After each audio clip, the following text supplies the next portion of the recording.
स्वागत है PTC news विस्तार दर्शकों का। मैं हरप्रीत सिंह। तुम देख रहे हो कि ईआई वार्स एंड केबल्स विचार तकरार। एक अहम मुद्दा अज गल ना प्रधानगी की करनी है कि किस नूं मिली है या नहीं मिली, ना गल करनी है चोणां दी कि किस दा पलड़ा भारी रहेगा या किस दा नहीं। अज असीं गल करांगे साडी आउण वाली पनीरी दी कि साडे भविख ने पढ़ना की है, साडे भविख नूं पढ़ाया की जाएगा। दरअसल पार्लीमेंटरी स्टैंडिंग कमेटी जो कि education women children youth and sports के नाल जुड़ी हुई है, उस वालों NCERT ਦੀਆਂ किताबां ਦੇ ਵਿੱਚ विशा सूची यानी कि जो कंटेंट है वह फाइनल करना है, तो उसके लिए इस कमेटी वालों सुझाव मंगे गए हैं कि पाठक्रम दे विच की शामिल होना चाहिए, की कढ़ना चाहिए, तां जो ये तय हो सके कि फाइनली साडे बच्चों के पाठक्रम दे विच की पढ़ाया जाएगा। इस काम के लिए उन्होंने सुझाव मंगे ने, पूरे मुल्क तो सुझाव जा रहे हैं। NCERT किताबां दे विच की होना चाहिए, की नहीं होना चाहिए, जो मौजूदा पाठक्रम है कि वो सही है, कि उहदे विचों कुछ कढ़िया जाना चाहिए या मौजूदा पाठक्रम दे विच मौजूदा सिलेबस दे विच कुछ ऐड ऑन करना चाहिए। ये सारिया चीज़ों के लिए उन्होंने वालों सुझाव मंगे गए हैं और उन्होंने कोल सुझाव पहुँच भी रहे हैं। वड्डी गल यह है कि इस दे लई सानू जागरूक होना पेगा कि असी इन्हां पाठक्रमां दे विच की शामिल कराना चाहते हैं, किस तरीके दे नाल उन्हां तक अपने सुझाव भेज सकते हैं। और ज़रूरत है कि अजिही जरूरत महसूस होती है कि NCERT दी किताबां दे विच कुछ सिलेबस चेंज होना चाहिए। बहुत सारे लोग कहते हैं कि जो सिलेबस है उहदे विच बड़ियां फजूल चीज़ां भी ने जिन्हां नूं बाहर कढ़िया जाना चाहिए। बड़े सारे लोग कहते हैं कि बड़ा इतिहास भारत का, पंजाब का गौरवमय इतिहास है जिसनूं थां मिलनी चाहिए सी, वो थां नहीं मिली, कि ये सुझाव जो जाणगे वो थां उन्होंने मिल पाएगी। इस सारे मुद्दे बारे गलबात करने के लिए साडे नाल खास मेहमान जुड़े हुए हैं। डॉक्टर वरिंदरपाल सिंह प्रिंसीपल ने soil scientist PAU Punjab agriculture university Ludhiana तो, आत्म प्रकाश संस्था भी चला रहे हैं पिछले 12 सालों तो। बड़ी माणयोग शख्सियत ने, लगभग 2 दर्जन के करीब इन्होंने किताबां भी लिखिया ने। इन्हां नाल गलबात करांगे क्योंकि इन्हां वालों खास तौर पर सुझाव भेजे गए हैं। वो सुझाव किस तरह के ने, किवें दे सुझाव ने, कि वो सुझाव मन्ने जाणगे या नहीं मन्ने जाणगे, तमाम तरह दी गल्लां आपां डॉक्टर वरिंदरपाल सिंह होरां नाल करांगे। क्योंकि बड़ा जरूरी है सानू घट्टो घट्ट ये सुचेत होना पेगा कि साडी आने वाली पनीरी, साडे बच्चे ने जिहड़े वो पढ़नगे की, जो वो पढ़नगे उही अपने लेखां दे विच लिख लैणगे। जदों एक आम तौर पर असीं कहने कि बच्चा एक सलेट वांगू हुंदा, उहदे ते जो उकेरदे होंगे वो सारी उम्र उहदे नाल ही रहिंदा। इसे करके बड़ा जरूरी है ये तय कर पाना कि साडे बच्चे पढ़नगे की। डॉक्टर वरिंदरपाल सिंह, स्वागत है वरिंदरपाल सिंह जी। सब तो पहला मैं सवाल ये करना चाहना वरिंदरपाल सिंह जी, की अजिही जरूरत महसूस हुई कि NCERT दी किताबां दे विच कुछ चेंजिस होने चाहिए ने, कुछ बदलाव होने चाहिए ने, अजिही तुहानू वाकई तुहानू भी लोड़ महसूस हुई है, तुहानू भी लगता है कि वाकई चेंजिस होने चाहिए ने? देखो जी, ये लोड़ तो असी बड़े लंबे समय तो महसूस कर रहे हैं। इन्हां किताबां दे विच बहुत सारिया इहो जिहियां चीज़ां ने ਜਿਹੜੀਆਂ कि मिसिंग ने, ਜਿਹੜੀਆਂ साडी भारत की हिस्टरी ਨੂੰ रिप्रजेंट ही नहीं कर रही। ਉਹ ਜਿਹੜੀਆਂ मनफी होया होया इतिहास है वो विच आउणा बहुत जरूरी है। सो उस तो बाद बहुत गल्लां इहो जिहियां भी ने ਜਿਹੜੀਆਂ कि बहुत बलंडर मिसटेक्स ने, गलतियां ने जिन्हां नूं दुरुस्त करना चाहिए। तो हुण जदों साडी मानयोग राज्य सभा ने ये कॉल दित्ती है भारत के एक्सपर्ट्स नूं, स्टूडेंट्स नूं, टीचर्स नूं पुछिआ इन्हां किताबां भी तुसीं की चाहुंदे आ इंप्रूव किया जाए, तो असीं उस मौके का फायदा लेंदे आ। राज्य सभा नूं सारा एक डिटेल डॉक्यूमेंट बना के भेजिया ताकि जो उन्होंने मंगिया वो साडी गल नूं सुनन ते भारत का जिहड़ा असली इतिहास है वो साडे विद्यार्थियों नूं पढ़ाया जाए। वरिंदरपाल सिंह जी, जे मोटे तौर पर मैं समझना चाहवां तो तुसी वैसे एक डिटेल मैं देखा कि बहुत डिटेल दे विच तुसी सुझाव भेजे ने, जे मोटे तौर पर मैं समझना चाहवां तो किहड़ियां वो चीज़ां, किहड़ियां वो मदां ने तुहानूं लगदा है कि यथार्थ तौर पर साडे सिलेबस का हिस्सा होणियां चाहीदियां ने, भावें वो पंजाब के संदर्भ दे विच होण या भारत के संदर्भ दे विच होण, ते किहड़ियां वो चीज़ां तुहानूं लगदा है कि इन्हां नूं जे बाहर कढ के फलाणियां चीज़ां नूं थां दित्ती जावे तां बेहतर रहेगा? सो जी, ये पहले तो आप गल करते हैं भी ਜਿਹੜੀਆਂ चीज़ां ये ਹਨ ਉਹਨਾਂ ਵਿੱਚੋਂ ਕਿਹੜੀਆਂ ਮੋਟੀਆਂ ਗਲਤੀਆਂ ਨੇ ਜਿਹੜੀਆਂ ਦਰੁਸਤ ਹੋਣੀਆਂ ਲੋੜੀਂਦੀਆਂ ਨੇ। ਫਿਰ ਆਪਾਂ ਉਹ ਲਿਸਟ ਦੀ ਗੱਲ ਵੀ ਕਰਾਂਗੇ ਕਿ ਕਿਹੜਾ ਕਿਹੜਾ ਅਸੀਂ ਲਿਖ ਕੇ ਭੇਜਿਆ ਕਿ ਸਾਡੇ ਵਿਦਿਆਰਥੀਆਂ ਦੀਆਂ ਕਿਤਾਬਾਂ ਦੇ ਵਿੱਚ ਇਹ ਪੜ੍ਹਾਇਆ ਜਾਣਾ ਚਾਹੀਦਾ ਤੇ ਕਿਉਂ ਪੜ੍ਹਾਇਆ ਜਾਣਾ ਚਾਹੀਦਾ। ਅਸੀਂ ਲੌਜੀਕਲੀ ਉਸ ਕੇਸ ਨੂੰ ਪ੍ਰੈਜ਼ੈਂਟ ਕੀਤਾ ਵੀ ਸਾਡੀ ਭਾਰਤ ਦਾ ਜਿਹੜਾ ਇਤਿਹਾਸ ਹੈ, ਜਦੋਂ ਇਹ ਬਣਿਆ, ਜਦੋਂ ਸਾਨੂੰ ਲੁੱਟਿਆ ਖਸੁੱਟਿਆ ਗਿਆ, ਜਦੋਂ ਅਸੀਂ ਆਪਣੇ ਪੈਰਾਂ ਤੇ ਖੜੇ ਹੋਏ ਤੇ ਕਿਵੇਂ ਅਸੀਂ ਇੱਥੋਂ ਗੋਰਿਆਂ ਦੇ ਗੁਲਾਮ ਬਣੇ ਤੇ ਕਦੋਂ ਅਸੀਂ ਇਹਨੂੰ ਕਿਵੇਂ ਉਹ ਗੁਲਾਮੀ ਦੀਆਂ ਜੰਜੀਰਾਂ ਨੂੰ ਕਿਵੇਂ ਤੋੜਿਆ, ਉਹ ਸਾਰੀ ਗੱਲਬਾਤ ਆਪਾਂ ਵਿਸਥਾਰ ਵਿੱਚ ਅਸੀਂ ਬੁਲਟ ਵਾਈਜ਼ ਕਰਾਂਗੇ ਅਸੀਂ ਕਿਵੇਂ ਲਿਖ ਕੇ ਭੇਜਿਆ, ਪਰ 5 ਪੁਆਇੰਟ ਇਹੋ ਜਿਹੇ ਨੇ ਜਿਹੜੇ ਕਿ ਬਹੁਤ ਮਹੱਤਵਪੂਰਨ ਨੇ। ਰਾਜ ਸਭਾ ਨੂੰ ਚਾਹੀਦਾ ਹੈ ਕਿ ਇਹਨਾਂ ਨੂੰ NCERT ਦੀਆਂ ਕਿਤਾਬਾਂ ਦੇ ਵਿੱਚੋਂ ਇਹਨਾਂ ਤਰੁੱਟੀਆਂ ਨੂੰ ਇੱਕਦਮ ਦੂਰ ਕਰੇ। ਸਭ ਤੋਂ ਵੱਡੀ ਗਲਤੀ ਤਾਂ ਇਹ ਹੈ ਜਿਹੜੀ ਕਿ 12ਵੀਂ ਕਲਾਸ ਦੀ ਕਿਤਾਬ ਹੈ ਇਤਿਹਾਸ ਦੀ, ਹਿਸਟਰੀ ਦੀ ਕਿਤਾਬ ਦਾ ਨਾਮ ਹੈ themes in Indian history part 2। So themes in Indian history part 2 12ਵੀਂ ਕਲਾਸ ਦੀ ਕਿਤਾਬ ਦੇ ਵਿੱਚ ਮੈਂ ਤੁਹਾਨੂੰ ਸਕਰੀਨ ਤੇ ਦਿਖਾ ਰਿਹਾ ਆ ਵਰਡਿੰਗ ਲਿਖੀ ਹੋਈ ਹੈ ਕਿ ਇਟ ਅਪੀਅਰਸ, पेज नंबर 163 है, चैप्टर नंबर 2 है, और ये पेज नंबर 163 ਦੇ ਉੱਤੇ ਲਿਖਿਆ ਹੋਇਆ ਕਿ it appears that Baba Guru Nanak did not wish to establish a new religion, but after his death his followers consolidated their own practices, note करो, consolidated their own practices and distinguished themselves from both Hindus and Muslims। सो गल बड़ी स्पष्ट है कि गुरु नानक साहब ने एक बिल्कुल अडरी विचारधारा दी, ना हम हिंदू ना मुसलमान। ये गुरु ग्रंथ साहब च लिखा हुआ है, मैं हिंदू भी नहीं तो मैं मुसलमान भी नहीं। अगे की कहते हैं, बड़ी कमाल दी विचारधारा है, ना हम हिंदू ना मुसलमान, अल्लाह राम के, मैं अल्लाह दा भी हां ते मैं राम दा भी हां। देखो कितनी जबरदस्त आइडियोलॉजी है, मैं हिंदू भी नहीं मैं मुसलमान भी नहीं, पर मैं अल्लाह दा भी हां मैं राम दा भी हां। मेरे को दो चीज़ां ने, एक मेरा शरीर ओनू कहंदे ने पिंड, एक मेरे शरीर च मेरे श्वास चल रहे हैं। कहंदे अल्लाह राम के पिंड प्राण, मेरा शरीर ते मेरे श्वास अल्लाह दे भी ने ते राम दे भी ने, पर मैं हिंदू भी नहीं मैं मुसलमान भी नहीं, क्योंकि मेरी विचारधारा बिल्कुल अडरी है। नानक निर्मल पंथ चलाया, एक वक्री गल है, मारिया सिक्का जगत विच नानक निर्मल पंथ चलाया। गुरु नानक साहब की विचारधारा बिल्कुल मुसलमानों तो हिंदुओं तो अडरी है, तो इस विचारधारा की विलक्षण और प्यारी चीज़ ये है कि यह विचारधारा हिंदुओं को भी प्यार करने का सबक सिखाती है, मुसलमानों को भी प्यार करने का सबक सिखाती है। पर जी रब की परिभाषा गुरु नानक साहब दिंदे ने, एक आकार की, अकाल की गल करते हैं। वो अकाल जिहड़ा परमात्मा है वो रूप तो रहता, वो जिहड़ी व्याख्या है ਜਿਹੜੀਆਂ ਵਹਿਮਾਂ ਭਰਮਾਂ ਕਰਮ ਕਾਂਡਾਂ ਤੋਂ ਤਾਂ ਚੱਕਿਆ, ਸਾਰੀ ਮਨੁੱਖਤਾ ਵਿੱਚ ਇੱਕ ਜੋਤ ਨੂੰ ਦੇਖਿਆ। ਕੋਈ ਬ੍ਰਾਹਮਣ ਜੋ ਬ੍ਰਾਹਮਣ ਹੈ ਜਾਂ ਸ਼ਕਤਰੀ ਹੈ ਜਾਂ ਸ਼ੂਦਰ ਹੈ, ਇਹ ਵੈਸ਼ ਹੈ, ਇਹ ਤੋਂ ਤਾਂ ਚੱਕ ਕੇ ਦੇਖਣਾ। मतलब कि मानस की जा सबे एके पहचान वो दी गल करनी, एक उपजिया दी गल करनी, सबे घट राम बोले दी गल करनी, ये विलक्षण विचारधारा हिंदुआं ते मुसलमानां तो अडरी हो गई। गुरु नानक साहब दी अपनी मौलिक है ते किताब कह रही है गुरु नानक साहब ने कोई वखरा धर्म नहीं चलाया, कोई आइडियोलॉजी नहीं दी, ते बाद च फॉलोअर्स ने अपने आप उसनूं बना लिया, जिहड़ी कि बिल्कुल ब्लंडर मिसटेक है।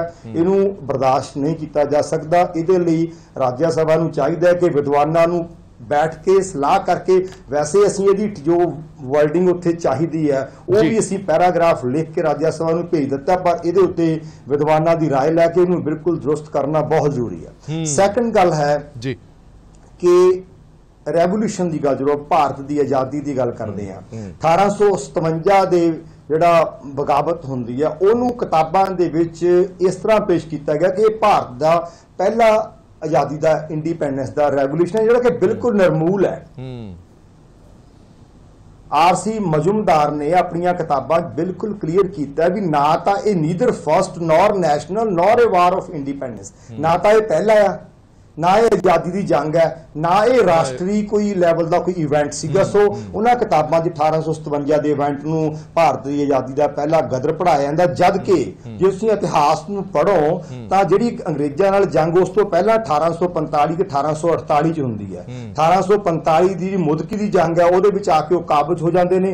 उस तो बाद बगावत उठती है 1848 अप्रैल तो लैके 1849 मार्च तक पूरा साल चलती है। और उस बगावत विच अंग्रेज़ां दे किवें पैर पुट्टे, किस तरह अंग्रेज डगमगाए, किस तरह उन्होंने अपन किताबां अपनी हार नूं लिखिया भी असीं किस तरह सानू झंझोड़ के। शाह मुहम्मद देखो कहंदा वांग नींबूआं निचोड़ सुट्टे, मतलब कि एडी वड्डी मार उस वक्त खालसा फौजा ने मारी। कहंदा जंग हिंद पंजाब दा होण लगा, दोनों पासे फौजां भारियां ने। उस वक्त पंजाब एक अलग मुल्क सीगा ते हिंदुस्तान एक अलग मुल्क सीगा। हिंदुस्तान ते अंग्रेज पिछले 100 सालों तो राज कर रहा सी ते पंजाब नूं हजे 1845 विचों अंदर वड़िया सी ते 1848 उत्ते उहदा कब्जा करना चाहुंदा। ते उस वेले शाह मुहम्मद कहंदा जंग हिंद पंजाब दा होण लगा, दोवें पासे फौजां भारियां ने। वो वार्ता लिखदा भी ये खालसा फौजां ने गोरियां नूं वांग नींबूआं निचोड़ सुट्टे, मतलब कि एडी वड्डी बगावत ਜਿਹਦੇ ਵਿੱਚ ਅੰਗਰੇਜ਼ ਸਰਕਾਰ ਦੀਆਂ ਫੌਜਾਂ ਨੀਂਬੂਆਂ ਵਾਂਗ ਨਿਚੋੜ ਕੇ ਸੁੱਟ ਦਿੱਤੀਆਂ ਗਈਆਂ ਹੋਣ, ਪਰ ਜੋ ਜੰਗ ਦੇ ਮੈਦਾਨ ਦੇ ਵਿੱਚ ਬਰੂਦ ਦੀ ਥਾਂ ਦੇ ਉੱਤੇ ਸਰੋਂ ਦੀਆਂ ਬੋਰੀਆਂ ਨਿਕਲਣੀਆਂ ਸ਼ੁਰੂ ਹੋਈਆਂ ਤੇ ਸ਼ਾਹ ਮੁਹੰਮਦ ਕਹਿੰਦਾ ਸ਼ਾਹ ਮੁਹੰਮਦ ਦਾ ਇੱਕ ਸਰਕਾਰ ਵਾਜੋਂ ਫੌਜਾਂ ਜਿੱਤ ਕੇ ਅੰਤ ਨੂੰ ਹਾਰੀਆਂ। ਐਡਾ ਵੱਡਾ ਜੰਗ ਜਿਹਨੇ ਅੰਗਰੇਜ਼ ਸਰਕਾਰ ਦੇ ਅੰਗਰੇਜ਼ ਫੌਜਾਂ ਦੇ ਪੈਰ ਪੁੱਟ ਸੁੱਟੇ ਹੋਣ, ਉਹਦਾ ਕਿਤੇ ਕੋਈ ਵਿਰਵਾ ਨਹੀਂ, ਜਿਹੜਾ ਕਿ 1857 ਦੇ ਗਦਰ ਤੋਂ 9 ਸਾਲ ਪਹਿਲਾਂ ਹੁੰਦਾ ਤੇ 1 ਸਾਲ ਲਗਾਤਾਰ ਚੱਲਦਾ ਹੈ। ਸੋ ਉਹ ਸਾਡੀ ਆਜ਼ਾਦੀ ਦਾ ਪਹਿਲਾ ਸੰਘਰਸ਼ ਹੈ, ਜਿਹਦੇ ਵਿੱਚ ਇੱਕ ਹਥਿਆਰਬੰਦ ਜੰਗ ਸਾਡੇ ਭਾਰਤੀਆਂ ਨੇ, ਪੰਜਾਬੀਆਂ ਨੇ ਰਲ ਕੇ ਅੰਗਰੇਜ਼ ਦੇ ਨਾਲ ਲਈ ਔਰ ਅੰਗਰੇਜ਼ ਦੇ ਪੈਰ ਪੁੱਟੇ ਗਏ। ਸੋ ਆਜ਼ਾਦੀ ਦਾ ਪਹਿਲਾ ਗਦਰ 1848 ਤੋਂ 1849 ਤੱਕ ਦੀ ਉਹ ਗੁਜਰਾਤ ਦੀ ਉਹ ਚੇਲਿਆਂ ਵਾਲੀ ਜੰਗ ਹੈ, ਪਰ ਉੱਥੇ 1857 ਦੇ ਗਦਰ ਨੂੰ ਆਜ਼ਾਦੀ ਦਾ ਪਹਿਲਾ ਗਦਰ ਪਾਉਣਾ ਇਤਿਹਾਸ ਦੇ ਨਾਲ ਸ਼ਰੇਆਮ ਧੋਖਾ। ਤੁਸੀਂ ਲਿਖ ਕੇ ਭੇਜਿਆ ਕਿ ਆਜ਼ਾਦੀ ਦਾ ਪਹਿਲਾ ਗਦਰ ਜਿਹੜਾ ਹੈਗਾ ਉਹ 1848-49 ਦੀ ਜਿਹੜੀ ਜੰਗ ਹੈ ਉਹਨੂੰ ਪੜ੍ਹਾਇਆ ਜਾਵੇ। ਸੋ ਤੀਸਰੀ ਗੱਲ ਇਹਨਾਂ ਕਿਤਾਬਾਂ ਦੇ ਵਿੱਚ ਇਹ ਹੈ ਕਿ 8ਵੀਂ ਕਲਾਸ ਦੀ ਸੋਸ਼ਲ ਸਾਇੰਸ ਦੀ ਕਿਤਾਬ ਹੈ ਆਵਰ ਪਾਸਟ 3। ਉਹਦੇ ਵਿੱਚ ਚੈਪਟਰ 9 ਦੇ ਵਿੱਚ ਭਗਤ ਸਿੰਘ ਬਾਰੇ ਇੱਕ ਛੋਟਾ ਜਿਹਾ ਚੈਪਟਰ ਹੈ, ਉਹਦਾ ਸਬ ਚੈਪਟਰ ਦਾ ਉਹਦਾ ਹੈਡ ਹੈਗਾ, ਤੇ ਉਹਦੇ ਵਿੱਚ ਭਗਤ ਸਿੰਘ ਦੀ ਜਿਹੜੀ ਤਸਵੀਰ ਦਿਖਾਈ ਹੋਈ ਹੈ, ਉਹਦੇ ਸਿਰ ਤੇ ਟੋਪੀ ਪਾਈ ਹੋਈ ਦਿਖਾਈ ਹੋਈ ਹੈ। ਦੁਨੀਆ ਜਾਣਦੀ ਆ ਭਗਤ ਸਿੰਘ ਨੇ ਆਪਣੀ ਸਾਰੀ ਉਮਰ ਪੱਗ ਬੰਨੀ ਹੈ। ਉਹਦੀ ਜ਼ਿੰਦਗੀ ਦਾ ਥੋੜਾ ਜਿਹਾ ਸਮਾਂ ਆਉਂਦਾ ਜਦੋਂ ਉਹਨੇ ਕੇਸ ਕਤਲ ਕਰਾਏ। ਉਸ ਤੋਂ ਬਾਅਦ ਆਖਰੀ ਸਮੇਂ ਜਦੋਂ ਜੇਲ੍ਹ ਦੇ ਵਿੱਚ ਭਾਈ ਰਣਧੀਰ ਸਿੰਘ ਨਾਲ ਉਹਦੀ ਮੁਲਾਕਾਤ ਹੁੰਦੀ ਹੈ, ਉੱਥੇ ਭਗਤ ਸਿੰਘ ਆਪਣੀ ਗਲਤੀ ਦਾ ਇਕਬਾਲ ਕਰਦਾ ਹੈ, ਆਪਣੇ ਕੇਸਾਂ ਨੂੰ ਰੱਖਣ ਦਾ, ਸਿਰ ਤੇ ਦਸਤਾਰ ਸਜਾਉਣ ਦਾ ਪ੍ਰਣ ਕਰਦਾ ਹੈ। ਤੇ ਜਦੋਂ ਸ਼ਹੀਦ ਆਜ਼ਮ ਭਗਤ ਸਿੰਘ ਨੂੰ ਫਾਂਸੀ ਦਾ ਫੰਦੇ ਤੇ ਲਟਕਾਇਆ ਜਾਂਦਾ, ਉਸ ਵਕਤ ਭਗਤ ਸਿੰਘ ਨੇ ਦਸਤਾਰ ਸਜਾਈ ਹੋਈ ਸੀ, ਜੇਲ੍ਹ ਦੇ ਵਿੱਚ ਉਹਨੇ ਕੇਸ ਰੱਖੇ ਹੋਏ ਸੀ। ਮਤਲਬ ਕਿ ਸਾਡੇ ਲਈ ਕੇਸ ਤੇ ਦਸਤਾਰ ਸਾਡੇ ਅੰਗਾਂ ਨਾਲੋਂ ਵੱਧ ਪਿਆਰੇ ਨੇ, ਤੇ ਸਾਡੇ ਇੱਕ ਫਰੀडम ਫਾਈਟਰ ਨੂੰ ਉੱਥੇ ਟੋਪੀ ਪਾ ਕੇ ਦਿਖਾਉਣਾ ਇਹ ਬਿਲਕੁਲ ਗਲਤ ਹੈ, ਸਾਡੀਆਂ ਪਰੰਪਰਾਵਾਂ ਦੇ ਨਾਲ ਖਿਲਵਾੜ ਹੈ। ਸੋ ਇਹ ਵੀ ਅਸੀਂ ਲਿਖ ਕੇ ਭੇਜਿਆ ਕਿ ਭਗਤ ਸਿੰਘ ਦੀ ਉਹ ਰਿਐਲਿਟੀ ਤਸਵੀਰ ਜਿਸ ਸਰੂਪ ਵਿੱਚ ਭਗਤ ਸਿੰਘ ਨੇ ਆਪਣੀ ਜ਼ਿੰਦਗੀ ਦਾ ਵੱਡਾ ਹਿੱਸਾ ਬਤੀਤ ਕੀਤਾ, ਉੱਥੇ ਟੋਪੀ ਪਾ ਕੇ ਨਹੀਂ, ਉਹਨੂੰ ਦਸਤਾਰ ਸਜਾ ਕੇ ਦਿਖਾਇਆ ਜਾਵੇ। ਚੌਥੀ ਜਿਹੜੀ ਬਹੁਤ ਹੀ ਮਤਲਬ ਕਿ ਤੁਸੀਂ ਹੌਲੇ ਲੈਵਲ ਦੀ, ਮੈਂ ਤੁਹਾਨੂੰ ਸਕਰੀਨ ਤੇ ਦਿਖਾ ਰਿਹਾ, ਦੇਖੋ ਜੀ, ਇਹ ਇੱਕ ਪੋਇਮ ਹੈ ਜਿਹੜੀ ਕਿ ਪਹਿਲੀ ਕਲਾਸ ਦੀ ਹਿੰਦੀ ਦੀ ਕਿਤਾਬ ਦੇ ਵਿੱਚ ਹੈ। ਇਹਦੀ ਕਿਤਾਬ ਦਾ ਨਾਮ ਹੈ ਰਿਮਝਿਮ। ਕੀ ਲਿਖਿਆ? ਟਾਈਟਲ ਹੈ ਪੋਇਮ ਦਾ ਪਗੜੀ। ਹੁਣ ਤੁਸੀਂ ਇਹਨੂੰ ਸੁਣ ਕੇ ਦੇਖੋ ਵੀ ਕਿੰਨੇ ਹੌਲੇ ਲੈਵਲ ਦੀ ਵਿਦਿਆ ਅਸੀਂ ਆਪਣੇ ਸਕੂਲਾਂ 'ਚ ਬੱਚਿਆਂ ਨੂੰ ਦੇ ਰਹੇ ਹਾਂ। ਨੌਨਸੈਂਸ, ਇਹ ਤਾਂ ਗੱਲ ਕੋਈ ਨਹੀਂ ਨਿਕਲਦੀ ਪਈ। ਕੀ ਲਿਖਿਆ? ਮੈਲੀ ਪਗੜੀ ਇਤਨੀ ਰਗੜੀ, ਇਤਨੀ ਰਗੜੀ, ਇਤਨੀ ਰਗੜੀ, ਇਤਨੀ ਰਗੜੀ, ਰਹਿ ਗਿਆ ਮੈਲ ਨਾ ਰਹਿ ਗਈ ਪਗੜੀ। ਕੀ ਗੱਲ ਬਣੀ? ਵੀ ਬੱਚੇ ਨੂੰ ਤੁਸੀਂ ਕੋਈ ਵੈਲਿਊ ਦਿਓ, ਕੋਈ ਗੱਲ ਸਮਝਾਓ। ਇਸ ਪੂਰੀ ਕਵਿਤਾ ਦਾ ਲੌਜਿਕ ਹੀ ਕੁਛ ਨਹੀਂ ਹੈ। ਹੱਟੀ ਕੱਟੀ ਮੋਟੀ ਤਗੜੀ ਮਾਲਕਨ ਝਗੜੀ, ਇਤਨੀ ਝਗੜੀ, ਇਤਨੀ ਝਗੜੀ, ਇਤਨੀ ਝਗੜੀ, ਇਤਨੀ ਝਗੜੀ, ਤਰ ਗਿਆ ਮੈਲ ਔਰ ਤਰ ਗਈ ਪਗੜੀ। ਉਹ ਪਹਿਲੀ ਕਲਾਸ ਦਾ ਬੱਚਾ ਹੈ, ਉਹਨੂੰ ਇੱਕੋ ਪੋਇਮ ਦੇ ਵਿੱਚ ਤੁਸੀਂ 5-6 ਵਾਰ ਝਗੜੀ ਝਗੜੀ ਝਗੜੀ ਝਗੜੀ, ਉਹ ਤੁਸੀਂ ਬੱਚਿਆਂ ਨੂੰ ਜੰਮਦਿਆਂ ਨੂੰ ਝਗੜਾ ਸਿਖਾਉਂਦੇ ਹੋ। ਉਹ ਕੋਈ ਪਿਆਰ ਦੀ ਗੱਲ ਸੁਣਾਓ, ਕੋਈ ਪ੍ਰੇਮ ਦੀ ਗੱਲ ਸੁਣਾਓ। ਮੋਟੀ, ਹੱਟੀ, ਕੱਟੀ, ਇਹ ਸਾਰੇ ਔਗਣ ਨੇ, ਇਹ ਔਗਣ ਬੱਚਿਆਂ ਨੂੰ ਸਿਖਾਉਣੇ ਆ। ਫਿਰ ਬਾਰ-ਬਾਰ ਝਗੜੀ ਝਗੜੀ ਝਗੜੀ, ਉਹ ਝਗੜੇ ਤੋਂ ਤਾਂ ਅਸੀਂ ਬੱਚਿਆਂ ਨੂੰ ਬਾਹਰ ਕੱਢਣਾ ਹੈ, ਬੱਚਿਆਂ ਨੂੰ ਪ੍ਰੇਮ ਸਿਖਾਉਣਾ। ਉਹ ਸਾਰੀ ਪੋਇਮ ਦੇ ਵਿੱਚ ਇੰਜ ਮਹਿਸੂਸ ਹੁੰਦਾ ਜਿਵੇਂ ਪਗੜੀ ਉੱਤੇ ਵੀ ਕਟਾਕਸ਼ ਕੀਤਾ ਗਿਆ ਔਰ ਬੱਚੇ ਨੂੰ ਕੋਈ ਵੈਲਿਊ ਵੀ ਨਹੀਂ ਦਿੱਤੀ ਗਈ। ਅਸੀਂ ਇਹ ਵੀ ਉਹਨਾਂ ਨੂੰ ਲਿਖ ਕੇ ਭੇਜਿਆ ਵੀ ਇਸ ਪੋਇਮ ਨੂੰ ਵੀ ਸਿਲੇਬਸ ਚੋਂ ਡਿਲੀਟ ਕੀਤਾ ਜਾਵੇ।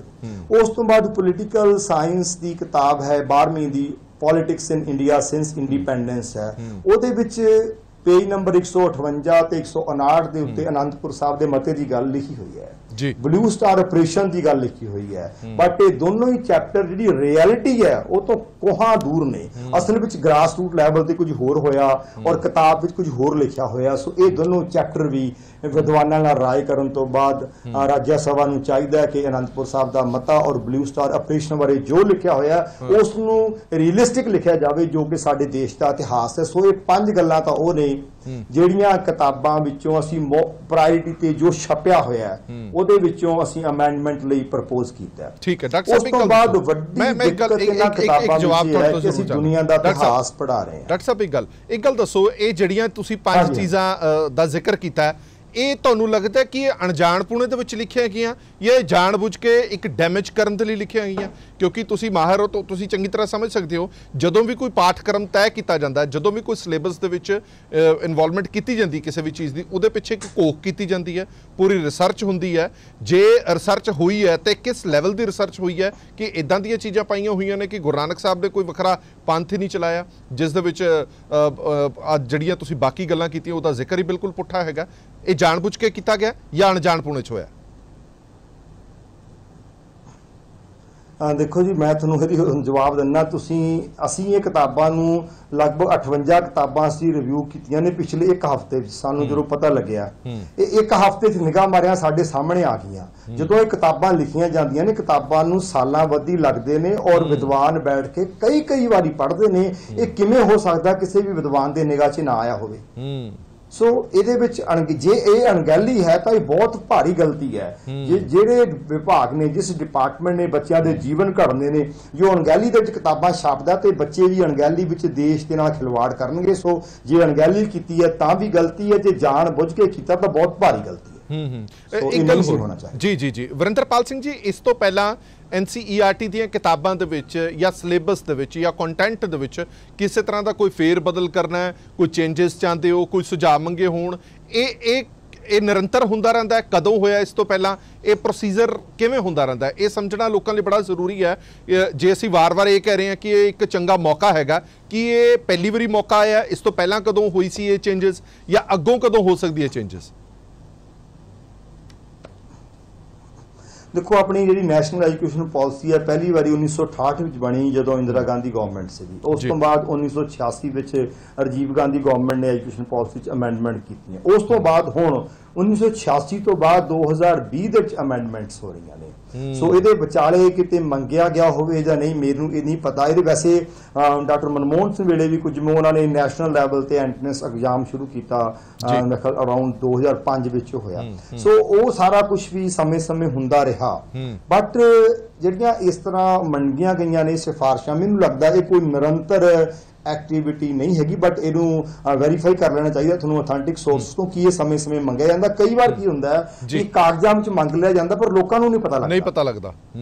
ਸੋ ਹੁਣ ਆ ਵੀ ਗੱਲ ਸਾਨੂੰ, ਜਿਵੇਂ ਤੁਸੀਂ ਹੁਣ ਆਪਣੀ ਸਵੇਰੇ ਗੱਲ ਹੋਈ, ਮੈਂ ਤੁਹਾਨੂੰ ਪੁੱਛਿਆ ਕਿ ਤੁਹਾਨੂੰ ਪਤਾ ਵੀ ਇਦਾਂ ਦੀ ਕੋਈ ਚੀਜ਼ ਮੰਗੀ ਗਈ ਹੈ, ਤੁਸੀਂ ਤੇ ਜਰਨਲਿਸਟ ਹੋ, ਜਰਨਲਿਸਟ ਨੂੰ ਤਾਂ ਇਹੋ ਜੀ ਗੱਲ ਪਤਾ। ਹੁਣ ਸਾਡੇ ਵਰਗੇ ਬੰਦਿਆਂ ਨੂੰ ਚਲੋ ਕਈ ਵਾਰ ਸਾਰੇ ਅਖਬਾਰ ਨਹੀਂ ਪੜ੍ਹੇ ਜਾਂਦੇ, ਨਹੀਂ ਪਤਾ ਲੱਗਦਾ। ਬਟ ਇਹ ਗੱਲ ਕਿ ਸਾਡੇ ਮੀਡੀਆ ਦੇ ਵਿੱਚ, ਅਖਬਾਰਾਂ ਤੇ, ਟੈਲੀਵਿਜ਼ਨ ਤੇ, ਸੋਸ਼ਲ ਮੀਡੀਆ ਤੇ ਗਵਰਨਮੈਂਟ ਵੱਲੋਂ ਈਮੇਲਸ ਪਾ ਕੇ ਲੋਕਾਂ ਨੂੰ ਅਲਰਟ ਕੀਤਾ ਜਾਣਾ ਸੀ ਕਿ ਅਸੀਂ ਤੁਹਾਡੇ ਸੁਝਾਅ ਚਾਹੁੰਦੇ ਹੋ, ਸਾਨੂੰ ਭੇਜੋ। ਸੋ ਮੈਨੂੰ ਲੱਗਦਾ ਜੇ ਕਿਤੇ ਹੋਵੇ ਤਾਂ ਆਈ ਡੋਂਟ ਨੋ ਸਾਤੋਂ ਕਿਤੇ ਓਵਰਲੁੱਕ ਹੋਇਆ ਹੋਵੇ, but this is not A, I think ਕਿ ਉਹ ਕੋਈ ਰੂਟੀਨ ਐਕਸਰਸਾਈਜ਼ ਹੈ। ਸੋ ਹੁਣ ਜੇ ਰਾਜ ਸਭਾ ਨੇ ਮੰਗਿਆ ਤੇ ਇਹ ਸਾਡਾ ਫਰਜ਼ ਬਣਦਾ ਸੀ ਕਿ ਅਸੀਂ ਆਪਣਾ ਸਾਰਾ ਖਰੜਾ ਭੇਜੀਏ। ਉਹ ਸਾਨੂੰ ਟਾਈਮ ਬਹੁਤ ਘੱਟ ਮਿਲਿਆ, ਜੇ ਸਾਨੂੰ ਟਾਈਮ ਥੋੜਾ ਹੋਰ ਮਿਲੇ ਤਾਂ ਅਸੀਂ ਇੱਕ ਬਹੁਤ ਵਧੀਆ ਖਰੜਾ ਲੌਜੀਕਲ ਬਣਾ ਕੇ ਰਾਜ ਸਭਾ ਨੂੰ ਦੇ ਸਕਦੇ ਹਾਂ। ਬਟ ਫਿਰ ਵੀ ਸਾਨੂੰ ਹਫ਼ਤੇ ਦਾ ਟਾਈਮ ਦਿਓ। ਸਾਨੂੰ ਪਤਾ ਲੱਗਿਆ ਤਾਂ ਅਸੀਂ ਉਹ ਸਾਰੀਆਂ 58 ਕਿਤਾਬਾਂ ਦਾ ਰਿਵਿਊ ਕਰਕੇ ਉਹਦੇ ਵਿੱਚੋਂ ਜੋ ਸਾਨੂੰ ਸਮਝ ਆਇਆ ਅਸੀਂ ਰਾਜ ਸਭਾ ਨੂੰ ਭੇਜਿਆ। ਠੀਕ ਹੈ ਡਾਕਟਰ ਸਾਹਿਬ, ਇੱਕ ਗੱਲ ਦੱਸੋ, ਇਹ ਤਾਂ ਤੁਸੀਂ ਚੀਜ਼ਾਂ ਸਾਨੂੰ ਦੱਸੀਆਂ 5 ਚੀਜ਼ਾਂ ਕਿ ਮੁੱਢਲੇ ਤੌਰ ਤੇ ਨਾਲ ਦੇ ਨਾਲ ਇਹ ਚੀਜ਼ਾਂ ਰਿਮੂਵ ਹੋਣੀਆਂ ਚਾਹੀਦੀਆਂ ਨੇ। ਐਡ ਔਨ ਚੀਜ਼ਾਂ ਤੁਸੀਂ ਕੀ ਕਰਵਾਉਣ ਦੀ ਕੋਸ਼ਿਸ਼ ਕੀਤੀ ਹੈ? ਪੰਜਾਬ ਦਾ ਬੜਾ ਸੁਨਹਿਰੀ ਇਤਿਹਾਸ ਹੈ, ਭਾਰਤ ਦਾ ਬੜਾ ਸੁਨਹਿਰੀ ਇਤਿਹਾਸ ਹੈ, ਪਰ ਬੜੀਆਂ ਪੱਖ ਅਜਿਹੇ ਨੇ ਜਿਹੜੇ ਉਹਨਾਂ ਪਾਠਕ੍ਰਮਾਂ ਦਾ ਹਿੱਸਾ ਹੈ ਹੀ ਨਹੀਂ ਨੇ। ਉਹ ਕਿਹੜੀਆਂ ਚੀਜ਼ਾਂ ਨੇ ਜਿਹੜੀਆਂ ਤੁਸੀਂ ਚਾਹੁੰਦੇ ਹੋ ਕਿ ਪਹਿਲ ਦੇ ਆਧਾਰ ਤੇ ਦਰਜ ਹੋਣੀਆਂ ਚਾਹੀਦੀਆਂ ਨੇ? ਹਾਂ, ਬਹੁਤ ਵਧੀਆ ਤੁਹਾਡਾ, ਇਹ ਬਹੁਤ ਇੰਪੋਰਟੈਂਟ ਚੀਜ਼ ਹੈ ਜੀ। ਉਹ ਤਾਂ ਗੱਲਾਂ ਥੋੜੀਆਂ ਨੇ ਨਾ ਜਿਹੜੀਆਂ ਵਿੱਚ ਲਿਖੀਆਂ ਤੇ ਗਲਤ ਨੇ, ਤੇ ਜਿਹੜਾ ਕੋਈ ਸਾਡਾ ਮਨਫੀ ਹੈ ਹੀ ਨਹੀਂ ਉਹਦੇ ਵਿੱਚ, ਉਹਨੂੰ ਵਿੱਚ ਦਾਖਲ ਕਰਾਉਣਾ ਬਹੁਤ ਹੀ ਇੰਪੋਰਟੈਂਟ ਹੈ। ਉਹਦੇ ਬਾਰੇ ਜਾਣਨਾ ਵੀ ਜ਼ਰੂਰੀ ਹੈ। ਸੋ ਅਸੀਂ ਇਹਨੂੰ ਇੱਕ ਟੋਟਲ ਇੰਡੀਅਨ ਪਰਸਪੈਕਟਿਵ ਦੇ ਵਿੱਚ ਆਪਣੇ ਸੁਜੈਸ਼ਨਸ ਭੇਜੇ ਨੇ। ਨਿਰਸਨ ਦੇ ਪੰਜਾਬ ਦੀਆਂ ਕੰਟਰੀਬਿਊਸ਼ਨਸ ਬਹੁਤ ਵੱਡੀਆਂ ਨੇ, ਬਟ ਅਸੀਂ ਇਹਨੂੰ ਟੋਟਲ ਇੰਡੀਆ ਨੂੰ ਇੱਕ ਨੇਸ਼ਨ ਮੰਨਦੇ ਹਾਂ। ਜੋ ਸਾਨੂੰ ਮਹਿਸੂਸ ਹੋਇਆ ਕਿ ਬੱਚਿਆਂ ਨੂੰ ਨਹੀਂ ਪੜ੍ਹਾਇਆ ਜਾ ਰਿਹਾ, ਉਹ ਜਿਹੜੀ ਮੈਂ ਤੁਹਾਨੂੰ ਮੋਟੇ-ਮੋਟੇ ਉਹਦੇ ਬੁਲਟ ਪੁਆਇੰਟਸ ਦਿੰਦਾ। ਸਭ ਤੋਂ ਪਹਿਲਾਂ ਤਾਂ ਅਸੀਂ ਦੇਖੋ ਹੜੱਪਾ ਸਿਵਲਾਈਜੇਸ਼ਨ ਹੈ, ਟੋਟਲੀ ਉਹਦੇ ਚ ਹੈ ਨਹੀਂ ਹੈ। ਸੋ ਅਸੀਂ ਹੜੱਪਾ ਸਿਵਲਾਈਜੇਸ਼ਨ ਦਾ ਦੂਸਰੀਆਂ ਸਭਿਅਤਾਵਾਂ ਦੇ ਨਾਲ ਕਿਵੇਂ ਫਰਕ ਸੀਗਾ ਜੀ। ਸੋ ਉਹ ਅਸੀਂ ਉਹਨਾਂ ਨੂੰ ਬੇਨਤੀ ਕੀਤੀ ਹੈ ਵੀ ਉਹ ਹੜੱਪਾ ਸਿਵਲਾਈਜੇਸ਼ਨ ਨੂੰ ਵਧੀਆ ਢੰਗ ਨਾਲ, ਕਿਉਂਕਿ ਸਾਡੀ ਸਭਿਅਤਾ ਦਾ ਇੱਕ ਬੜਾ ਵੱਡਾ ਅੰਗ ਹੈ ਹੜੱਪਾ, ਜਿੱਥੋਂ ਅਸੀਂ ਆਪਣੀ ਗੱਲ ਕਰਦੇ ਹਾਂ, ਹੈ ਨਾ, ਸਾਰਾ ਉਹਦੀਆਂ ਦੂਜੀਆਂ ਜਿਹੜੀਆਂ ਸਭਿਅਤਾਵਾਂ ਬਣੀਆਂ ਉਹ ਤੇ ਇਹ ਸਭਿਅਤਾ, ਇਹਨਾਂ ਦਾ ਆਪਸ ਕੀ ਫਰਕ ਸੀਗਾ, ਉਹਦੇ ਉੱਤੇ ਬੱਚਿਆਂ ਨੂੰ ਪੜ੍ਹਾਇਆ ਜਾਣਾ ਬਹੁਤ ਜ਼ਰੂਰੀ ਹੈ। ਉਸ ਤੋਂ ਬਾਅਦ ਹੈ ਰਿਗਵੇਦਾ ਦੀ ਗੱਲ ਉਹਨਾਂ ਨੇ ਕੀਤੀ ਹੋਈ ਹੈ, ਸਾਮਵੇਦਾ, ਯਜੁਰਵੇਦਾ, ਅਥਰਵਵੇਦਾ, ਉਹ 'ਚ ਕਿਤੇ ਮੈਂਸ਼ਨ ਨਹੀਂ ਹੈਗਾ। ਅਸੀਂ ਉਹ ਵੀ ਲਿਖਿਆ ਕਿ ਬੱਚਿਆਂ ਨੂੰ ਚਾਰੇ ਵੇਦਾਂ ਬਾਰੇ ਦੱਸੋ, ਕਿਉਂਕਿ ਅਸੀਂ ਬਿਲਕੁਲ ਹੀ ਸੈਕੂਲਰ ਹੋ ਕੇ, ਨਿਊਟਰਲ ਹੋ ਕੇ ਪੰਜਾਬ ਦੀ ਹੀ ਨਹੀਂ ਸਮੁੱਚੇ ਇੰਡੀਆ ਦੀ ਹਿਸਟਰੀ ਨੂੰ ਰਿਪਰੈਜ਼ੈਂਟ ਕਰਨ ਦੀ ਕੋਸ਼ਿਸ਼ ਕੀਤੀ ਹੈ। ਉਹ ਕੱਲਾ ਰਿਗਵੇਦਾ ਦੀ ਗੱਲ ਕਰਦੇ ਆ, ਬਾਕੀਆਂ ਨੂੰ ਛੱਡ ਦਿੰਦੇ ਨੇ। ਅਸੀਂ ਬਾਕੀ ਦੇ ਤਿੰਨੋਂ ਵੇਦ ਵੀ ਕਿਹਾ, ਕੁਰਾਨ ਤੇ ਬਾਈਬਲ ਦੀ ਗੱਲ ਵੀ ਹੋਣੀ ਜ਼ਰੂਰੀ ਹੈ ਤੇ ਉਹਦੇ ਨਾਲ ਗੁਰੂ ਗ੍ਰੰਥ ਸਾਹਿਬ ਦੀ ਗੱਲ ਹੋਣੀ ਵੀ ਜ਼ਰੂਰੀ ਹੈ। ਜੇ ਆਪਾਂ ਸੈਕੂਲਰ ਨੇਸ਼ਨ ਮੰਨਦੇ ਆ ਤੇ ਸਾਰਿਆਂ ਧਰਮਾਂ ਦੇ ਸਾਰਿਆਂ ਗ੍ਰੰਥਾਂ ਦੀ ਜਿਹੜੀ ਗੱਲ ਹੈ ਉਹ ਬੱਚਿਆਂ ਨੂੰ ਪਤਾ ਲੱਗੇ ਵੀ ਸਾਡੇ ਜਿਹੜੇ ਸੈਕੂਲਰ ਗ੍ਰੰਥ ਨੇ ਇਹ ਸਾਨੂੰ ਕੀ ਸਿੱਖਿਆ ਦਿੰਦੇ, ਇਹ ਅਸੀਂ ਕਿਹਾ ਵੀ ਸਾਰਿਆਂ ਨੂੰ ਐਡ ਆਨ ਕੀਤਾ ਜਾਵੇ।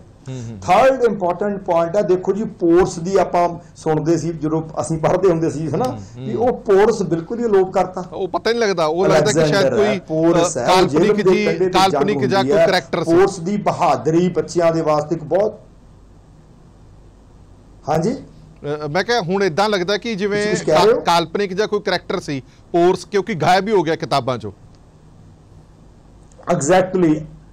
ਐਗਜ਼ੈਕਟਲੀ ਹੁਣ ਲੱਗਦਾ ਵੀ ਕਾਲਪਨਿਕ ਜਿਹਾ ਕਰੈਕਟਰ ਸੀ। ਜਦੋਂ ਦੇਖੋ ਜਿਹੜੀ ਚੀਜ਼ ਕਿਤਾਬਾਂ ਚੋਂ ਬਾਹਰ ਨਿਕਲ ਗਈ ਉਹਨੇ ਮਿਥਿਹਾਸ ਬਣਨਾ ਸ਼ੁਰੂ ਹੋ ਜਾਣਾ, ਜਿਹੜੀ ਕਿਤਾਬਾਂ ਦੇ ਵਿੱਚ ਆ ਗਈ ਉਹਨੇ ਇਤਿਹਾਸ ਬਣਨਾ ਸ਼ੁਰੂ ਹੋ ਜਾਣਾ।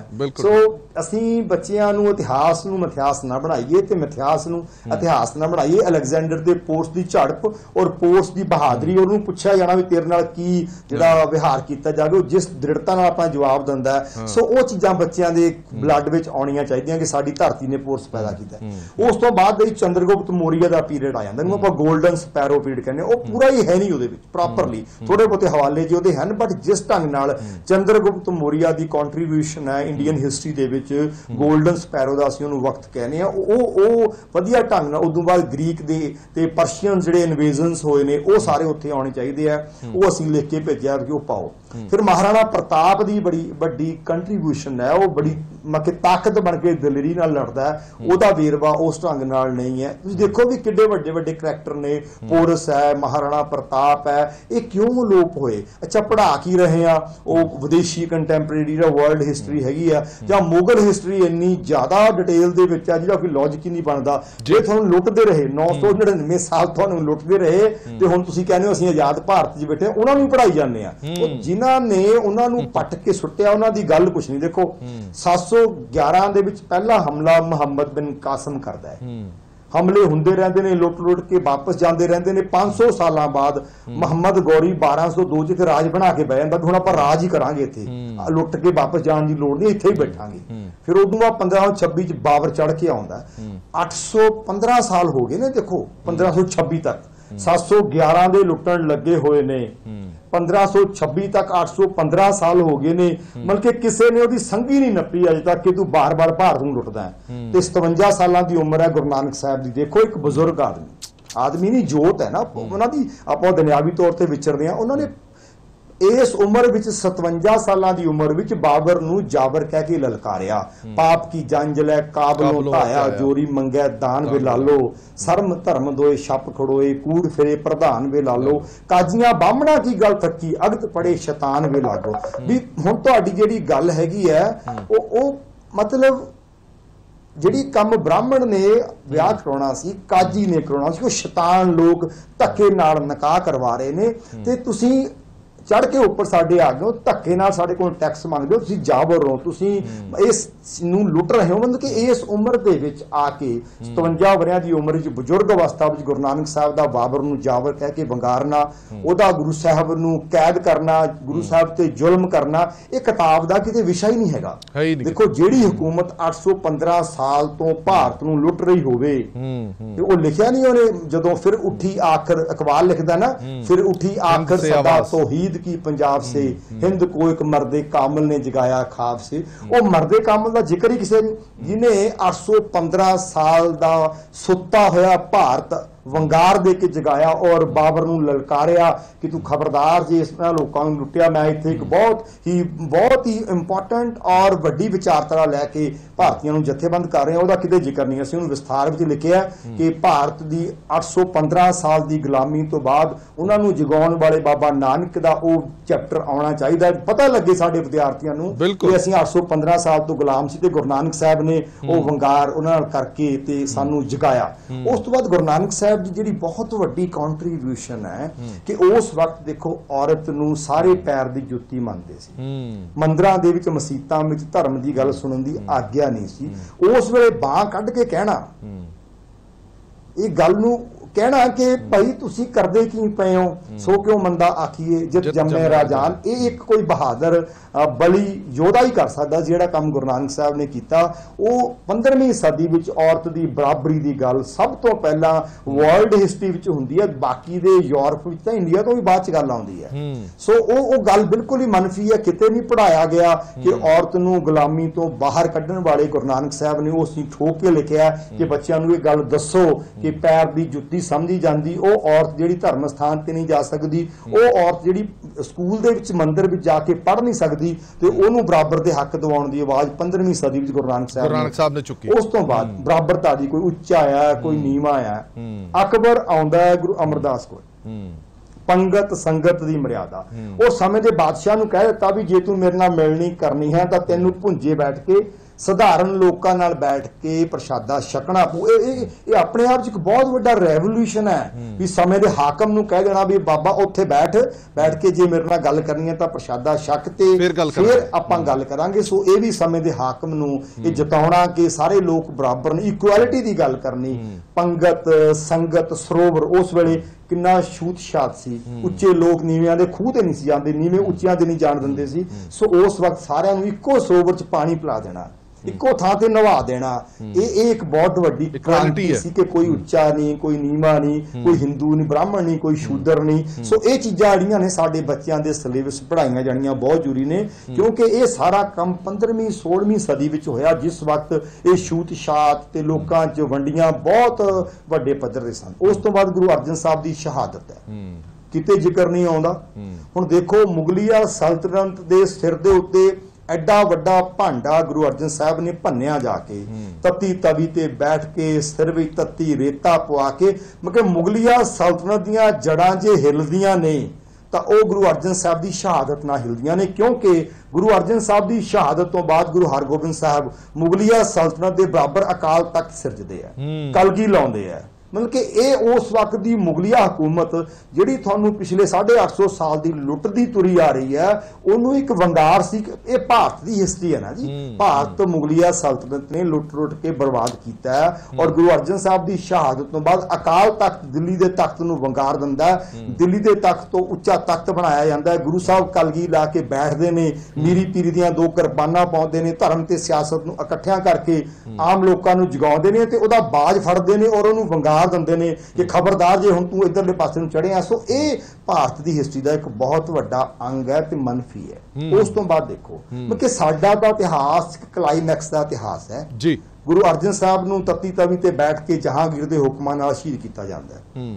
गुरु हरगोबिंद साहब जहांगीर नूं सबक सिखाउंदे ने। उस तो बाद शाहजहान दा बेटा दारा शिकोह बीमार हो जाता है ते उहनूं एक बूटी चाहिदी है दवा बनाउण वास्ते, ते ओह बूटी सिर्फ भारत दे विच कित्थे सीगी।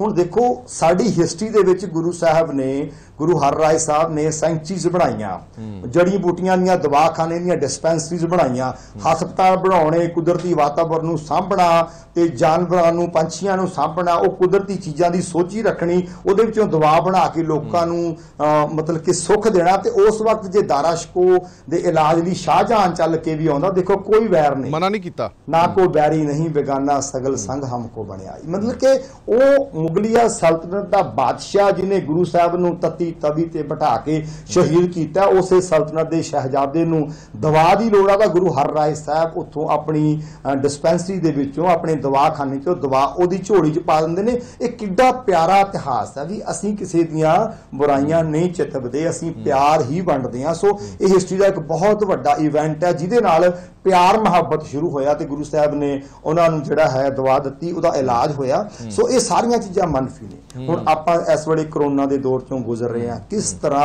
लोग मर रहे ने।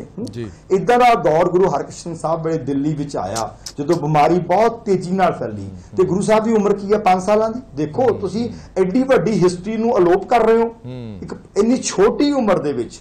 गुरु हरकृष्ण साहब जदों अपनी जिम्मेवारी संभालदे ने, उस तो बाद थोड़े समय बाद दिल्ली दे विच बीमारी फैल जाती है ते आप जाके दिल्ली दे विच लोकां दी सेवा करदियां करदियां अपना शरीर भी उस बीमारी दे उत्ते उहदा बीमारी दा ਹਮਲਾ ਹੁੰਦਾ ਉੱਥੇ ਭੇਟ ਕਰ ਦਿੰਦੇ। ਅੱਜ ਉਹਨਾਂ ਦੀ ਯਾਦ ਵਿੱਚ ਬੰਗਲਾ ਸਾਹਿਬ ਬਣਿਆ, ਉੱਥੇ ਦੇਖੋ ਹਿੰਦੂ, ਮੁਸਲਮਾਨ, ਸਿੱਖ, ਈਸਾਈ ਸਾਰੇ ਲੋਕ ਕਿਸ ਤਰ੍ਹਾਂ ਪਿਆਰ ਨਾਲ ਜਾ ਕੇ ਝੁਕਦੇ ਆ। ਉਹਦੇ ਮਗਰ ਇੱਕ ਕੁਰਬਾਨੀ ਹੈ, ਪਰ ਉਹ ਕੁਰਬਾਨੀ ਬਿਲਕੁਲ ਮਨਫੀ ਹੈ। ਕਿਤਾਬਾਂ ਦੇ ਵਿੱਚੋਂ ਉਹ ਗੁਰੂ ਹਰਕ੍ਰਿਸ਼ਨ ਸਾਹਿਬ ਦਾ ਇਤਿਹਾਸ ਅਸੀਂ ਬੇਨਤੀ ਕੀਤੀ ਹੈ ਵੀ ਉਹਦੇ 'ਚ ਇੰਟਰੋਡਿਊਸ ਹੋਣਾ ਬਹੁਤ ਜ਼ਰੂਰੀ ਹੈ। ਉਸ ਤੋਂ ਬਾਅਦ ਗੁਰੂ ਤੇਗ ਬਹਾਦਰ ਸਾਹਿਬ ਆ ਜਾਂਦੇ ਨੇ। ਔਰੰਗਜ਼ੇਬ ਆਪਣੇ ਭਾਰ ਦੇ ਬਰਾਬਰ ਜਨੇਊ ਲਾਉਂਦਾ ਹੈ ਤੇ ਫਿਰ ਰੋਟੀ ਖਾਂਦਾ। ਤੇ ਇਧਰੋਂ ਗੁਰੂ ਤੇਗ ਬਹਾਦਰ ਸਾਹਿਬ ਦੇਖੋ, ਜਦੋਂ ਕਸ਼ਮੀਰੀ ਬ੍ਰਾਹਮਣ ਆਉਂਦੇ ਆ, ਉਹ ਜਿਸ ਢੰਗ ਨਾਲ ਉਹ ਇਵੈਂਟ ਹੋਇਆ ਕਿਤਾਬਾਂ 'ਚ ਹੈ ਹੀ ਨਹੀਂ। ਬਾਲ ਗੋਬਿੰਦ ਰਾਏ ਕੋਲੇ ਬੈਠੇ ਗੱਲ ਸੁਣਦੇ ਨੇ, ਗੁਰੂ ਤੇਗ ਬਹਾਦਰ ਸਾਹਿਬ ਕਹਿੰਦੇ ਨੇ ਕਿ ਬ੍ਰਾਹਮਣਾਂ ਨੂੰ, ਕਸ਼ਮੀਰੀ ਬ੍ਰਾਹਮਣਾਂ ਨੂੰ, ਕਿ ਭਾਈ ਇਹਦੇ ਵਾਸਤੇ ਤੁਹਾਡਾ ਦੁੱਖ ਹਰਨ ਲਈ ਤਾਂ ਕਿਸੇ ਯੋਧੇ ਦਾ ਬਲਿਦਾਨ ਚਾਹੀਦਾ, ਕੋਈ ਆਪਣੀ ਕੁਰਬਾਨੀ ਕਰੇ। ਤਾਂ ਨਿੱਕਾ ਜਿਹਾ ਬੱਚਾ ਹੈ ਨਾ, ਕਿੰਨੀ ਉਮਰ ਹੈ ਉਸ ਵੇਲੇ ਸਤਲੁਆਂ ਦੀ, ਗੋਬਿੰਦ ਰਾਏ, ਗੁਰੂ ਗੋਬਿੰਦ ਸਿੰਘ ਪਾਤਸ਼ਾਹ ਜੋ ਬਾਅਦ ਵਿੱਚ ਬਣੇ, ਨਿੱਕੀ ਉਮਰੇ ਉਹ 9 ਸਾਲ ਦੀ ਉਮਰ ਵਿੱਚ ਉਹ ਬਾਲ ਕਹਿੰਦਾ ਹੈ ਕਿ ਪਿਤਾ ਜੀ ਤੁਹਾਡੇ ਤੋਂ ਵੱਡਾ ਬਲੀ ਕੌਣ ਹੋ ਸਕਦਾ ਹੈ? ਇਹ ਬ੍ਰਾਹਮਣਾਂ ਦਾ ਫਰਿਆਦ ਸੁਣੋ ਤੇ ਜਾ ਕੇ ਤੁਸੀਂ ਬਲਿਦਾਨ ਦਿਓ। ਮਤਲਬ ਕਿ ਤੁਸੀਂ ਇਹਨੂੰ ਇਮੇਜਿਨ ਤਾਂ ਕਰੋ, ਕੋਈ ਬੱਚਾ ਆਪਣੇ ਪਿਓ ਨੂੰ ਕਹਿ ਸਕਦਾ ਕਿ ਜਾ ਕੇ ਬਲਿਦਾਨ ਦੇ ਦੇ, ਪਰ ਐਡਾ ਵੱਡਾ ਇਤਿਹਾਸ ਕਿਤਾਬਾਂ ਚੋਂ ਮਨਫੀ ਕਰਨਾ। ਸੋ ਇਹ ਅਸੀਂ ਲਿਖ ਕੇ ਭੇਜਿਆ ਕਿ ਗੁਰੂ ਤੇਗ ਬਹਾਦਰ ਸਾਹਿਬ ਦੀ ਹਿਸਟਰੀ ਇਨ ਰੀਅਲ ਸੈਂਸ ਜਿਸ ਤਰ੍ਹਾਂ ਹੋਈ ਉਸ ਐਪੀਸੋਡ ਨੂੰ ਉਦਾਂ ਹੀ, ਤਾਂ ਕਿ ਸਾਡੇ ਬੱਚਿਆਂ ਦੇ ਵਿੱਚ ਇਹ ਭਾਵਨਾ ਬਣੇ, ਉਹ ਵੀ ਬਲਿਦਾਨ ਕਰ ਸਕਣ, ਆਪਣੇ ਮਾਂ-ਬਾਪ ਨੂੰ ਬਲਿਦਾਨ ਕਰਨ ਦੀ ਪ੍ਰੇਰਣਾ ਕਰ ਸਕਣ। ਤੇ ਉਸ ਤੋਂ ਬਾਅਦ ਜਿਹੜੇ ਤੁਸੀਂ ਸੁਝਾਅ ਭੇਜੇ, ਜਿਹੜੇ ਤੁਸੀਂ ਸੁਝਾਅ ਲਿਖ ਕੇ ਭੇਜੇ ਹੈ ਕਿ ਇਹ ਕੱਢੇ ਜਾਣ ਤੇ ਇਹ ਪਾਏ ਜਾਣ, ਕਿੰਨੀ ਕੁ ਆਸ ਤੇ ਉਮੀਦ ਰੱਖਦੇ ਹੋ ਕਿ ਇਹ ਤੁਹਾਡੇ ਸੁਝਾਅ ਮੰਨੇ ਜਾਣਗੇ, ਜਾਂ ਥੋੜੇ ਮੰਨੇ ਜਾਣਗੇ ਜਾਂ ਜ਼ਿਆਦਾ ਮੰਨੇ ਜਾਣਗੇ? ਇਹਦੇ ਬਾਰੇ ਕੁਝ ਦੇਖੋ ਜੀ, ਮੈਂ ਨਾ ਤੁਹਾਨੂੰ ਬੇਨਤੀ ਕਰਾਂ ਵੀ ਇੱਕ ਵਾਰ ਸੁਝਾਅ ਨੂੰ ਮੈਂ ਪੰਛੀ ਝਾਕ ਭਾਵੇਂ ਤੇਜ਼ੀ ਨਾਲ ਦੇ ਦੇਵਾਂ, ਕਿਉਂਕਿ ਤੁਹਾਡੇ ਸਰੋਤਿਆਂ ਨੂੰ ਪਤਾ ਹੋਣਾ ਚਾਹੀਦਾ ਕਿ ਮਿਸਿੰਗ ਕੀ ਹੈ। ਉਹ ਮੰਨਣ ਜਾਂ ਨਾ ਮੰਨਣ ਉਹ ਗੱਲ ਵੀ ਆਪਾਂ ਕਰ ਲੈਂਦੇ ਆ, ਬਟ ਮੈਂ ਬੜੀ ਤੇਜ਼ੀ ਨਾਲ ਤੁਹਾਨੂੰ ਮੈਂ ਲੰਘ ਜਾਣਾ ਇਹਦੇ ਵਿੱਚੋਂ। ਦੇਖੋ ਭਾਈ ਕਨਈਆ ਜੀ, ਅਸੀਂ ਗੱਲ ਕਰਦੇ ਆ ਰੈੱਡ ਕਰਾਸ ਦੀ। 1863 ਦੇ ਵਿੱਚ ਹੈਨਰੀ ਡੂਨੈਂਟ ਇੱਕ ਵਿਚਾਰਧਾਰਾ ਦਿੰਦਾ ਕਿ ਦੋ ਫੌਜਾਂ ਲੜਦੀਆਂ ਨੇ, ਇੱਕ ਤੀਜੀ ਟੁਕੜੀ ਚਾਹੀਦੀ ਹੈ ਜਿਹੜੇ ਫੱਟੜ ਨੇ ਨੂੰ ਸਾਂਭਣ ਦੇ ਲਈ। ਉਹ ਤੋਂ 177 ਸਾਲ ਪਹਿਲਾਂ 1686 ਦੇ ਵਿੱਚ ਭਾਈ ਕਨਈਆ ਜੀ ਕਹਿੰਦੇ ਤੀਸਰੀ ਟੁਕੜੀ ਦੀ ਲੋੜ ਨਹੀਂ ਹੈ। ਜਿਹੜੀਆਂ ਦੋ ਟੁਕੜੀਆਂ ਲੜ ਰਹੀਆਂ ਨੇ ਉਹਨਾਂ ਵਿੱਚ ਸਿਆਣੇ ਲੋਕ ਹੋਣੇ ਚਾਹੀਦੇ ਨੇ ਤੇ ਉਹਨਾਂ ਨੂੰ ਬਿਨਾਂ ਕਿਸੇ ਭੇਦਭਾਵ ਦੇ ਲੜ ਰਹੀਆਂ ਟੁਕੜੀਆਂ ਵਿੱਚੋਂ ਫੱਟੜ ਹੋਇਆਂ ਨੂੰ ਸੰਭਾਲਣਾ ਚਾਹੀਦਾ ਹੈ ਔਰ ਪਿਆਰ ਦਾ ਸੁਨੇਹਾ ਦੇਣਾ ਚਾਹੀਦਾ। ਕਿਤੇ ਨਹੀਂ ਪੜਾਇਆ ਜਾਂਦਾ। ਮਤਲਬ ਕਿ 177 ਸਾਲ ਪਹਿਲਾਂ ਰੈੱਡ ਕਰਾਸ ਤੋਂ ਉੱਚੀ ਵਿਚਾਰਧਾਰਾ ਦੇਣ ਵਾਲਾ ਭਾਈ ਕਨਈਆ ਬਿਲਕੁਲ ਮਨਫੀ ਕਿਉਂ ਹੈ? 999 ਸਾਲ ਦੀ ਹੁਕੂਮਤ ਨੂੰ 1710 ਵਿੱਚ ਪੁੱਟ ਕੇ ਸੁੱਟਣ ਵਾਲਾ ਬਾਬਾ ਬੰਦਾ ਸਿੰਘ ਬਹਾਦਰ ਮਨਫੀ ਕਿਉਂ ਹੈ? ਲੋਕਾਂ ਨੂੰ ਜਿਹੜੇ ਕਾਮੇ ਸੀ ਜਗੀਰਦਾਰ ਬਣਾਇਆ। ਉਸ ਤੋਂ ਬਾਅਦ ਦਿੱਲੀ ਦੇ ਸੁਲਤਾਨਾਂ ਦੀ ਗੱਲ ਆਉਂਦੀ ਹੈ। ਦਿੱਲੀ ਦੇ ਉੱਤੇ ਲਾਲ ਕਿਲੇ ਤੇ ਨਿਸ਼ਾਨ ਸਾਹਿਬ ਲਹਿਰਾਉਣ ਵਾਲਾ ਬਘੇਲ ਸਿੰਘ, ਉੱਥੇ ਕਿਉਂ ਜ਼ਿਕਰ ਨਹੀਂ ਹੁੰਦਾ? ਜਦ ਦਿੱਲੀ ਨੂੰ ਜਿੱਤਣ ਵਾਲੇ ਲੋਕਾਂ ਦਾ ਜ਼ਿਕਰ ਹੁੰਦਾ ਤਾਂ ਬਘੇਲ ਸਿੰਘ ਕਿਉਂ ਨਹੀਂ ਪੜਾਇਆ ਜਾਂਦਾ? ਉਸ ਤੋਂ ਬਾਅਦ ਮਹਾਰਾਜਾ ਰਣਜੀਤ ਸਿੰਘ ਦਾ ਰਾਜ ਆਉਂਦਾ ਹੈ। ਹਰੀ ਸਿੰਘ ਨਲੂਏ ਵਰਗਾ ਜਰਨੈਲ ਕਿਤੇ ਨਹੀਂ ਹੈਗਾ ਦੁਨੀਆ ਵਿੱਚ, ਅੱਜ ਵਿਸ਼ਵ ਦੇ ਇਤਿਹਾਸਕਾਰ ਮੰਨਦੇ ਆ, ਕਿਤੇ ਨਹੀਂ ਪੜਾਇਆ ਜਾਂਦਾ ਹਰੀ ਸਿੰਘ ਨਲੂਆ। ਉਸ ਤੋਂ ਬਾਅਦ ਜਿਹੜਾ ਪੰਜਾਬ ਦਾ ਐਜੂਕੇਸ਼ਨਲ ਸਿਸਟਮ ਸੀਗਾ, 1831 ਦੇ ਵਿੱਚ ਪੰਜਾਬ ਵਿੱਚ 100% ਸਾਖਰਤਾ ਸੀਗੀ। 1809 ਵਿੱਚ ਮਹਾਰਾਜਾ ਰਣਜੀਤ ਸਿੰਘ ਨੇ ਹਰ ਬੱਚੇ ਨੂੰ ਪੜਾਉਣ ਦਾ ਕੰਮ ਆਰੰਭ ਕਰ ਦਿੱਤਾ ਸੀ, ਕਿਤੇ ਨਹੀਂ ਪੜਾਇਆ ਜਾਂਦਾ। ਸੋ ਲਾਹੌਰ ਤੇ ਅੰਮ੍ਰਿਤਸਰ ਦੀਆਂ ਸੰਧੀਆਂ ਨਹੀਂ ਪੜਾਈਆਂ ਜਾਂਦੀਆਂ। ਔਰ ਮਹਾਰਾਜਾ ਰਣਜੀਤ ਸਿੰਘ ਦੀ ਵੱਡੀ ਦੇਖੋ ਕਿੱਡਾ ਵੱਡਾ ਪ੍ਰੋਮਿਸ ਹੈ। 1809 ਵਿੱਚ ਸੰਧੀ ਕਰਦਾ ਹੈ ਕਿ ਮੈਂ ਸਤਲੁਜ ਦਰਿਆ ਨਹੀਂ ਟੱਪੂਗਾ। ਹੁਣ ਇਸ ਗੱਲ ਨੂੰ ਦੇਖੋ, ਉਸ ਬੰਦੇ ਦੀ ਐਡੀ ਵੱਡੀ ਜਿਹੜੀ ਪ੍ਰੋਮਿਸ ਹੈ ਕਿਤੇ ਨਹੀਂ ਦੱਸਿਆ ਗਿਆ। ਉਹ ਪਰਾਂ ਨੂੰ ਵਧਿਆ, ਇੱਕ ਪਾਸੇ ਸਤਲੁਜ, ਦੂਜੇ ਪਾਸੇ ਅਫਗਾਨਿਸਤਾਨ ਖੈਬਰ ਤੇ ਸੁਲੇਮਾਨ ਦੀਆਂ ਪਹਾੜੀਆਂ ਨੂੰ ਜਾ ਟਕਰਾਇਆ। ਅੱਜ ਤੱਕ ਅਮਰੀਕਾ ਕੋਲੋਂ ਕਾਬੂ ਨਹੀਂ ਆਉਂਦਾ ਉਹ ਦੇਸ਼, ਤੇ ਉਹਨੇ ਉਹ ਆਪਣੇ ਕਾਬੂ ਚ ਕੀਤਾ। ਇੱਕ ਪਾਸੇ ਤਿੱਬਤ ਤੇ ਹਿੰਦੂ ਕਾਸ਼ ਦੀਆਂ ਪਹਾੜੀਆਂ ਤੇ ਚੌਥੇ ਪਾਸੇ ਸਿੰਧ। ਉਹ ਕੀ ਸਤਲੁਜ ਪਾਰ ਨਹੀਂ ਸੀ ਕਰ ਸਕਦਾ? ਅੰਗਰੇਜ਼ਾਂ ਦੇ ਨਾਸੀ ਧੂਆਂ ਨਹੀਂ ਸੀ ਕਰ ਸਕਦਾ? ਪਰ ਉਹਨੇ 1809 ਚ ਇੱਕ ਪ੍ਰੋਮਿਸ ਕਰ ਲਿਆ ਸੀ ਕਿ ਮੈਂ ਤੁਹਾਡੇ ਵੱਲ ਨਹੀਂ ਆਉਂਗਾ। ਉਹਨੇ ਪਰਾਂ ਨੂੰ ਰਾਜ ਦੀਆਂ ਹੱਦਾਂ ਕਿੰਨੀਆਂ ਵਧਾਈਆਂ। ਪਰ ਉਸ ਤੋਂ ਬਾਅਦ ਗੋਰਿਆਂ ਨੇ 1845 ਧੋਖਾ ਕੀਤਾ, ਸਤਲੁਜ ਨੂੰ ਟੱਪ ਕੇ ਫਿਰੋਜ਼ਪੁਰ ਤੋਂ ਐਂਟਰ ਹੋਏ, ਮੁਦਕੀ ਦੀ ਜੰਗ ਹੋਈ, ਕਿਤੇ ਵੀ ਨਹੀਂ ਪੜਾਇਆ ਜਾਂਦਾ ਕਿਸ ਤਰ੍ਹਾਂ ਪੰਜਾਬ ਨੂੰ ਲੁੱਟਿਆ ਖਸੁੱਟਿਆ ਗਿਆ। ਸਾਰਾਗੜ੍ਹੀ ਦੀ ਜੰਗ 1897 ਵਾਲੀ 12 ਸਤੰਬਰ ਦੀ, 21 ਫੌਜੀਆਂ ਦਾ 10,000 ਤੋਂ ਵੱਧ ਪਠਾਣਾਂ ਨਾਲ ਲੜਨਾ ਦੁਨੀਆ ਦੇ ਇਤਿਹਾਸ ਵਿੱਚ ਹੈ। ਫੌਜੀਆਂ ਨੂੰ ਟ੍ਰੇਨਿੰਗ ਦੇਣ ਸਮੇਂ ਸਾਰਾਗੜ੍ਹੀ ਦਾ ਇੰਸੀਡੈਂਟ ਦੱਸਿਆ ਜਾਂਦਾ ਵਿਦੇਸ਼ੀ ਫੌਜਾਂ ਵਿੱਚ, ਸਾਡੀਆਂ ਕਿਤਾਬਾਂ ਚੋਂ ਮਨਫੀ ਹੈ। ਉਸ ਤੋਂ ਬਾਅਦ ਸੋਹਣ ਸਿੰਘ ਪਕਨਾ, ਕਰਤਾਰ ਸਿੰਘ ਸਰਾਭਾ, ਉਦਮ ਸਿੰਘ, ਜਰਨਲ ਮੋਹਨ ਸਿੰਘ, 40,000 ਬੰਦਿਆਂ ਨੂੰ ਇਕੱਠਿਆਂ ਕਰਕੇ ਇੰਡੀਅਨ ਨੈਸ਼ਨਲ ਆਰਮੀ ਬਣਾਉਣ ਵਾਲਾ ਕਿਤੇ ਨਹੀਂ ਹੈ। ਕਿਸ਼ਨ ਸਿੰਘ ਗੜਗੱਜ ਸੈਂਕੜੇ ਅੰਗਰੇਜ਼ਾਂ ਨੂੰ ਖਤਮ ਕਰਨ ਵਾਲਾ ਕਿਤੇ ਨਹੀਂ ਹੈ।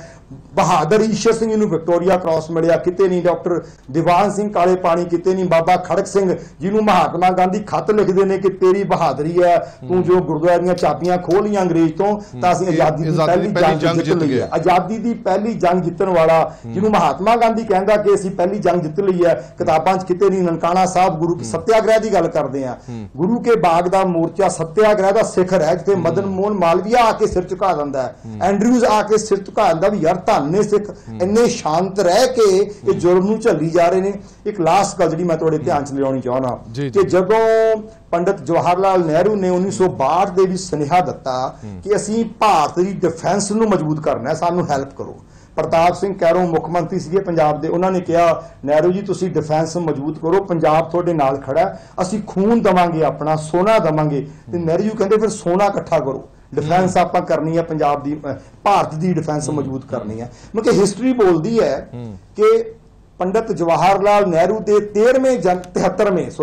73rd ਬਰਥਡੇ ਉੱਤੇ 1962 ਦੇ ਵਿੱਚ ਪ੍ਰਤਾਪ ਸਿੰਘ ਕੈਰੋਂ ਨੇ 130 ਕਿਲੋ ਸੋਨਾ ਪੰਡਿਤ ਜਵਾਹਰ ਲਾਲ ਨਹਿਰੂ ਨੂੰ ਦਿੱਤਾ। ਉਸ ਤੋਂ ਬਾਅਦ 28 ਨਵੰਬਰ ਤੱਕ ਇਹ ਸੋਨਾ 252 ਕਿਲੋ ਹੋ ਗਿਆ, ਜਿਹੜਾ ਸਾਡੇ ਮੁੱਖ ਮੰਤਰੀ ਨੇ ਸਾਡੇ ਪ੍ਰਧਾਨ ਮੰਤਰੀ ਨੂੰ ਦਿੱਤਾ। ਉਸ ਵੇਲੇ ਬਾਕੀ ਦੀਆਂ ਸਟੇਟਸ ਨੇ ਵੀ ਸੋਨਾ ਇਕੱਠਾ ਕੀਤਾ ਤੇ ਸਾਡਾ ਰਿਕਾਰਡ ਬੋਲਦਾ ਕਿ 5 ਕਿਲੋ 327 ਗ੍ਰਾਮ ਸੋਨਾ ਭਾਰਤ ਦੀਆਂ ਸਾਰੀਆਂ ਸਟੇਟਸ ਨੇ ਰਲ ਕੇ ਇਕੱਠਾ ਕੀਤਾ ਤੇ ਪੰਜਾਬ ਨੇ ਇਕੱਲੇ ਨੇ 252 ਕਿਲੋ ਸੋਨਾ ਪੰਡਿਤ ਜਵਾਹਰ ਲਾਲ ਨਹਿਰੂ ਨੂੰ ਦਿੱਤਾ। ਕੈਲਕੂਲੇਟ ਕਰ ਲਓ 98% ਬਣਦਾ।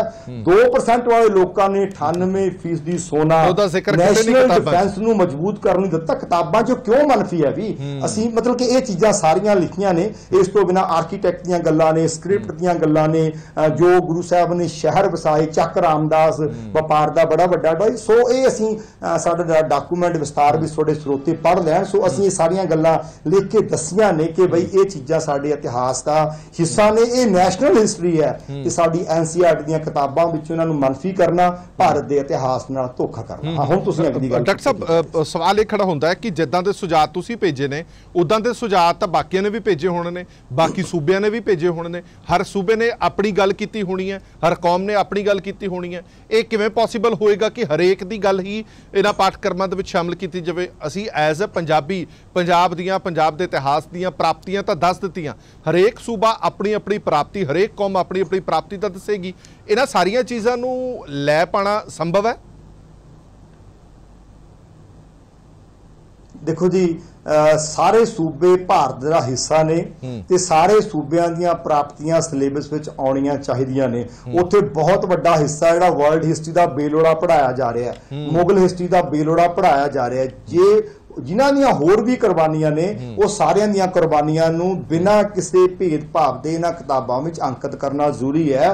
ਤੁਸੀਂ ਉੱਥੇ ਵਰਲਡ ਦੀ ਹਿਸਟਰੀ, ਮੁਗਲ ਹਿਸਟਰੀ ਦਾ ਕੋਈ ਮਤਲਬ ਹੀ ਕੋਈ ਨਹੀਂ। ਅਗਲੇ ਤੁਹਾਨੂੰ 999 ਸਾਲ ਲੁੱਟਦੇ ਰਹੇ, ਖਾਂਦੇ ਰਹੇ, ਤੁਹਾਡਾ ਤੁਸੀਂ ਉਹਨਾਂ ਦਾ ਇਤਿਹਾਸ ਜੋੜਦੇ ਰਹੇ, ਉਹਦੇ ਉੱਤੇ ਕਿੰਨੇ ਚੈਪਟਰ ਲਿਖੇ ਨੇ। ਸੋ ਇਹ ਇੱਕ ਜਿਹੜੀ ਸਾਰੀਆਂ ਚੀਜ਼ਾਂ ਨੂੰ ਵਿਦਵਾਨ, ਸਾਰੇ ਵਿੱਚ ਪੰਜਾਬ ਦੇ ਵਿਦਵਾਨ ਬੈਠਣ, ਸਾਰੀਆਂ ਸਟੇਟਸ ਦੇ ਵਿਦਵਾਨ ਬੈਠਣ, ਔਰ ਇਹਦੀ ਇੱਕਦਮ ਕਾਹਲ ਵਿੱਚ ਇਹ ਨਹੀਂ ਹੋਣਾ ਚਾਹੀਦਾ। ਇਹਦੇ ਵਿਦਵਾਨਾਂ ਦੀਆਂ ਟੀਮਾਂ ਬਣਨੀਆਂ ਚਾਹੀਦੀਆਂ ਔਰ ਨਿਰਪੱਖ ਹੋ ਕੇ ਜਿਸ ਸੂਬੇ ਦੀ ਕੰਟਰੀਬਿਊਸ਼ਨ ਜ਼ਿਆਦਾ ਉਹ ਜ਼ਿਆਦਾ ਹੀ ਆਵੇਗੀ। ਸੋ ਇਹਦੇ ਵਿੱਚ ਇਹ ਨਹੀਂ ਕਿ ਉਹਦੀ ਘੱਟ ਆ, ਉਹਦੀ ਵੱਧ, ਜਿਹਦੀ ਵੀ ਹੈਗੀ ਹੈ ਉਹ ਆਉਣੀ ਚਾਹੀਦੀ। ਮੈਂ ਤੁਹਾਨੂੰ ਜਿਹੜੀ ਨੈਸ਼ਨਲ ਡਿਫੈਂਸ ਦੀ ਗੱਲ ਕੀਤੀ ਹੈ ਕਿ 1962 ਵਿੱਚ ਜਦੋਂ ਸਾਡਾ ਗਵਰਨਮੈਂਟ ਆਫ ਇੰਡੀਆ ਡਿਫੈਂਸ ਖੜੀ ਕਰ ਰਹੀ ਹੈ ਤੇ ਤੁਸੀਂ ਉਹਦੇ ਵਿੱਚ 98% ਕੰਟਰੀਬਿਊਟ ਕਰਦੇ ਹੋ ਸੋਨਾ। ਭਾਰਤ ਦੀਆਂ ਬਾਕੀ ਸੂਬਿਆਂ ਨੇ 5 ਕਿਲੋ 327 ਗ੍ਰਾਮ ਦਿੱਤਾ, ਤੁਸੀਂ ਜਿਹੜਾ ਹੈਗਾ 252 ਕਿਲੋ ਸੋਨਾ ਪੰਡਿਤ ਜਵਾਹਰ ਲਾਲ ਨਹਿਰੂ ਨੂੰ ਦਿੱਤਾ ਕਿ ਭਾਰਤ ਦੀ ਡਿਫੈਂਸ ਮਜ਼ਬੂਤ ਕਰੋ। ਸੋ ਪੰਜਾਬ ਦੇ ਨਾਲ ਫਿਰ ਇਹ ਗੱਲਾਂ ਕਿਵੇਂ ਕੱਢੀਆਂ ਜਾ ਸਕਦੀਆਂ ਨੇ? ਸੋ ਸਾਡਾ ਇਤਿਹਾਸ, ਅਸੀਂ ਬਾਇਸ ਹੋ ਕੇ ਗੱਲ ਨਹੀਂ ਕਰਦੇ। ਸੋ ਜੋ ਸਾਡੀ ਨਿਗਾਹ ਵਿੱਚ ਦੂਜੀਆਂ ਸਟੇਟਸ ਦਾ ਇਤਿਹਾਸ ਵੀ ਆਇਆ, ਅਸੀਂ ਉਹ ਵੀ ਸਾਰਾ ਰੱਖਿਆ। ਪਰ ਇਹ ਕੁਦਰਤੀ ਗੱਲ ਹੈ ਕਿ ਹੁਣ ਵੀ ਤੁਸੀਂ ਆ ਕਿਸਾਨ ਮੋਰਚਾ ਵੇਖ ਲਓ, ਕੌਣ ਬੋਲਦਾ? ਕੋਈ ਬੋਲਿਆ? ਜਿਹੜਾ ਐਸੈਂਸ਼ੀਅਲ ਕਮਿਊਨਿਟੀ ਐਕਟ ਆ ਸਾਰਿਆਂ ਦਾ ਗਲਾ ਘੁੱਟਦਾ, ਪਰ ਪੰਜਾਬ ਦਾ ਕਿਸਾਨ ਬੋਲਿਆ, ਪੰਜਾਬੀ ਬੋਲੇ। ਸੋ ਇਹ ਤੁਹਾਡੇ ਹਿੱਸੇ ਆਉਂਦਾ। ਜਦੋਂ ਮੈਂ ਵੀ ਉੱਥੇ ਅਵਾਰਡ ਮੋੜਿਆ ਤੇ ਮੈਨੂੰ ਵੀ ਉਹ ਸਾਰੇ ਦੂਜੀਆਂ ਸਟੇਟ ਦੇ ਸਾਇੰਟਿਸਟ ਬੈਠੇ ਸੀ, 800 ਬੰਦਾ ਬੈਠਾ ਸੀ, ਮੈਨੂੰ ਆ ਕੇ ਕਹਿੰਦੇ ਯਾਰ ਇਹ ਪੰਜਾਬੀ ਉਹ ਜੁਰਤ ਕਰ ਸਕਦੇ ਜਿਹੜੀ ਗੱਲ ਕਹਿ ਸਕਦੇ ਆ। ਸੋ ਇਹ ਭਾਜੀ ਪੰਜਾਬੀਆਂ ਦੇ ਹਿੱਸੇ ਹੀ ਆਇਆ ਗੱਲ ਕਰਨੀ ਹੈ। ਤੇ ਜੇ ਪੰਜਾਬੀਆਂ ਨੇ ਕੁਰਬਾਨੀਆਂ ਵੱਧ ਕੀਤੀਆਂ ਤਾਂ ਉਹਨਾਂ ਦੀਆਂ ਕੁਰਬਾਨੀਆਂ ਦਾ ਜ਼ਿਕਰ ਹੋਣਾ ਚਾਹੀਦਾ। ਜੇ ਕਿਸੇ ਨੇ ਹੋਰ ਨੇ ਕੀਤੀਆਂ, ਹੋਰਨਾਂ ਨੇ ਵੀ ਕੀਤੀਆਂ ਤੇ ਸਾਰਿਆਂ ਦਾ ਹੋਣਾ ਚਾਹੀਦਾ। ठीक है। डॉक्टर साहब ਤੁਸੀਂ ਆਤਮ ਪ੍ਰਗਾਸ਼ ਸੰਸਥਾ ਨਾਲ ਵੀ ਜੁੜੇ ਹੋਏ ਹੋ, ਪਰ ਮਾਫ ਕਰਨਾ ਮੇਰੇ ਕੋਲ ਸਮਾਂ ਬਹੁਤ ਘੱਟ ਹੈਗਾ। ਮੈਂ ਦੁਬਾਰਾ ਇੱਕ ਸਪੈਸ਼ਲ ਇੰਟਰਵਿਊ ਤੁਹਾਡੀ ਸਿਰਫ ਤੇ ਸਿਰਫ ਆਤਮ ਪ੍ਰਗਾਸ਼ ਸੰਸਥਾ ਤੇ ਹੀ ਰੱਖਾਂਗੇ। ਅੱਜ ਦੇ ਮੁੱਦੇ ਤੇ ਆਪਾਂ NCERT ਤੇ ਹੀ ਰੱਖਣਾ ਪਏਗਾ ਸਾਨੂੰ, ਸਾਡੇ ਕੋਲ ਸਮਾਂ ਖਤਮ ਹੋ ਚੁੱਕਿਆ ਹੈ। ਬਹੁਤ ਬਹੁਤ ਧੰਨਵਾਦ ਡਾਕਟਰ ਵਰਿੰਦਰਪਾਲ ਸਿੰਘ ਜੀ ਸਾਡੇ ਨਾਲ ਜੁੜੇ ਰਹਿਣ ਦੇ ਲਈ। ਬੜੀਆਂ ਸਾਰੀਆਂ ਤੁਸੀਂ ਚੰਗੀਆਂ ਗੱਲਾਂ ਦੱਸੀਆਂ, ਉਹ ਗੱਲਾਂ ਜਿਹੜੀਆਂ ਹਾਲੇ ਤੱਕ ਬੜੇ ਸਾਰੇ ਲੋਕਾਂ ਨੂੰ ਪਤਾ ਹੀ ਨਹੀਂ ਸੀ ਗਿਆ ਕਿ ਇਹਨਾਂ ਕਿਤਾਬਾਂ ਦੇ ਵਿੱਚ ਪੜ੍ਹਾਇਆ ਕੀ ਜਾ ਰਿਹਾ ਹੈ, ਇਹਨਾਂ ਕਿਤਾਬਾਂ ਦੇ ਵਿੱਚ ਸ਼ਾਮਲ ਕੀ ਹੋਣਾ ਚਾਹੀਦਾ। ਬੜੇ ਚੰਗਾ ਦਸਤਾਵੇਜ਼ ਬਣਾ ਕੇ ਇਹਨਾਂ ਵੱਲੋਂ ਭੇਜਿਆ ਗਿਆ ਰਾਜ ਸਭਾ ਵਾਲੀ ਕਮੇਟੀ ਨੂੰ, ਔਰ ਹੁਣ ਦੇਖਣਾ ਹੋਏਗਾ ਕਿ ਉਹ ਕਮੇਟੀ ਇਹਨਾਂ ਸਾਰੇ ਸੁਝਾਵਾਂ ਨੂੰ ਮੰਨਦੀ ਹੈ ਜਾਂ ਨਹੀਂ ਮੰਨਦੀ। ਪਰ ਘੱਟੋ ਘੱਟ ਜੇ ਹੋਰ ਸੁਝਾਅ ਨਹੀਂ ਮੰਨਣੇ ਤਾਂ ਜਿਹੜਾ ਗਲਤ ਇਤਿਹਾਸ ਪੜ੍ਹਾਇਆ ਜਾ ਰਿਹਾ ਘੱਟੋ ਘੱਟ ਉਸ ਨੂੰ ਤਾਂ ਹਟਾ ਦੇਣਾ ਚਾਹੀਦਾ ਤੁਰੰਤ ਪ੍ਰਭਾਵ ਦੇ ਨਾਲ। ਇੰਨੇ ਸਾਲਾਂ ਬਾਅਦ ਇੱਕ ਆਵਾਜ਼ ਉੱਠੀ ਹੈ, ਇੱਕ ਸੁਝਾਅ ਮੰਗੇ ਗਏ ਨੇ। ਜੇਕਰ ਉਹਨਾਂ ਸੁਝਾਵਾਂ ਤੇ ਇਨ ਬਿਨ ਨਾ ਸਹੀ ਪਰ ਘੱਟੋ ਘੱਟ ਉਹਨਾਂ ਚੀਜ਼ਾਂ ਨੂੰ ਤਾਂ ਹਟਾ ਦਿਓ ਜਿਸ ਦਾ ਗਲਤ ਅਸਰ ਪੈ ਰਿਹਾ, ਜੋ ਗਲਤ ਇਤਿਹਾਸ ਹੈ ਸਾਡੇ ਬੱਚਿਆਂ ਨੂੰ ਪੜ੍ਹਾਇਆ ਜਾ ਰਿਹਾ। ਡਾਕਟਰ ਸਾਹਿਬ ਬਹੁਤ ਬਹੁਤ ਧੰਨਵਾਦ ਸਾਡੇ ਨਾਲ ਗੱਲਬਾਤ ਕਰਨ ਦੇ ਲਈ। ਦੁਬਾਰਾ ਫਿਰ ਤੋਂ ਵਿਚਾਰ ਚਰਚਾ ਜ਼ਰੂਰ ਲੈ ਕੇ ਆਵਾਂਗੇ, ਉਦੋਂ ਆਪਾਂ ਆਤਮ ਪ੍ਰਗਾਸ਼ ਸੰਸਥਾ ਦੀ ਵੀ ਗੱਲ ਕਰਾਂਗੇ। ਸੋ ਮੁੱਕਦੀ ਗੱਲ ਇਹ ਹੈ ਕਿ ਸਾਡੇ ਬੱਚੇ ਸਾਡਾ ਭਵਿੱਖ ਪੜ੍ਹਨਗੇ ਕੀ, ਇਹ ਹੁਣ ਸਾਡੇ ਹੱਥਾਂ ਦੇ ਵਿੱਚ ਤਾਂ ਹੈ ਸੀ। ਜੋ ਸਾਡੇ ਹੱਥ ਸੀਗਾ ਅਸੀਂ ਉੱਤੇ ਤੱਕ ਸੌਂਪ ਦਿੱਤਾ, ਹੁਣ ਉਹ ਤੈਅ ਕਰਨਗੇ ਕਿ ਸਾਡਾ ਭਵਿੱਖ ਪੜ੍ਹੇਗਾ ਕੀ। ਦੇਸ਼ ਦੁਨੀਆ ਦੀ ਬਾਕੀ ਖਬਰਾਂ ਲਈ ਬਣੇ ਰਹੋ PTC ਨਿਊਜ਼ ਦੇ ਨਾਲ। ਧੰਨਵਾਦ। Presented by KEI Wires and Cables, her tension सही चलती रहे।